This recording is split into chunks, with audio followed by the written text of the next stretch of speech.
Okay, so how do you check with ASCAP or BMI to see if you are owed royalties? So let's say there's a situation where you might have had some music placed with a library 6 months, a year, 2 years ago, and you just haven't seen any royalties at all. You haven't seen anything from it, and you're just curious as to whether or not there are maybe some backlogged royalties that haven't been associated to you and your account. Maybe they haven't been assigned to you yet.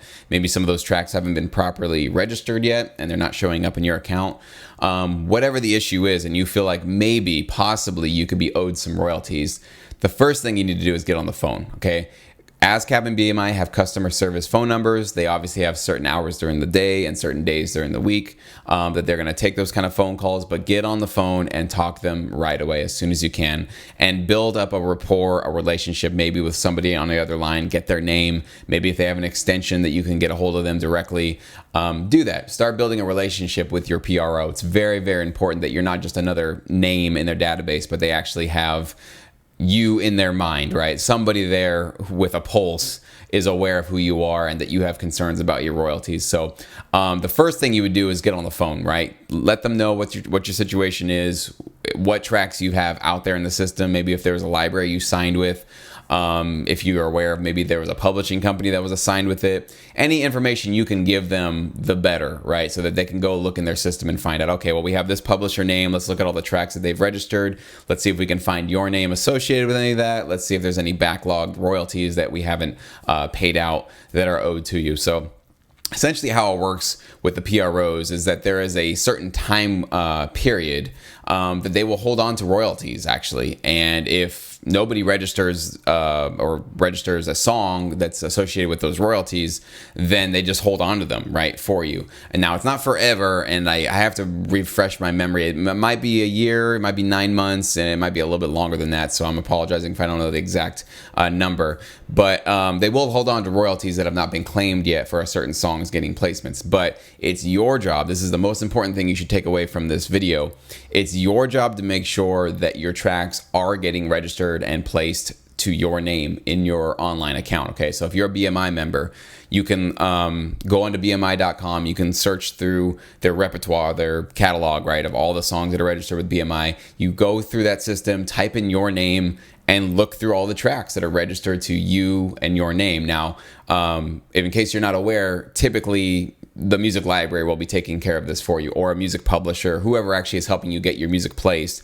Their responsibility is to register your songs. But that doesn't mean that you get to just check out and say, whatever, great, I'm glad that somebody else is taking care of my business for me. I can just focus on music. Your job is to log in, right, and double check and make sure that things are getting registered to your name, right, and the right percentages are getting released to you. So if you're the only writer, you should log in and see that the songs that were registered to you show you as 100% the writer. If you see an unknown writer sharing royalties with you and you're like, I don't even know who that person is, red flag, right? That means that the library, it's very rare that something like this would happen, but that's why you double check, just to make sure that they're not cutting themselves in on some of your royalties, right? You got to do your due diligence. Now, how long does that take between when you send a song to a library to when you'll start to see tracks show up in your BMI or ASCAP account? That varies, all right? So if it's a situation that I control for my syndicate members, I'm fast. I'm a couple of weeks at the most. I like to get this stuff registered and online. However, there are situations where I'm partnering with somebody else and they're going to be responsible for registering all the tracks. Now, if you're a part of a group of 100 tracks like we had a Fox Sports opportunity and there were 100 tracks and each one of those tracks had I think 4 or 5 different alt mixes. We're talking about 500 different registrations.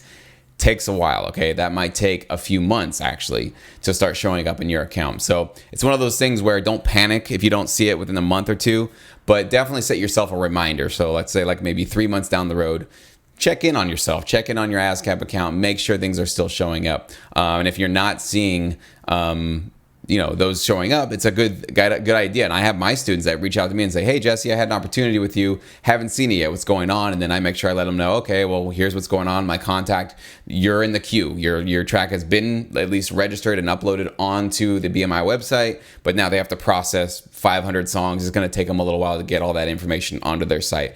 But I love the back and forth and the communication that we have. And so you should be having that with whoever you're doing music with. If it's a library, a music supervisor, a publisher, make sure you have that dialogue going back and forth to make sure that your tracks are getting registered to you.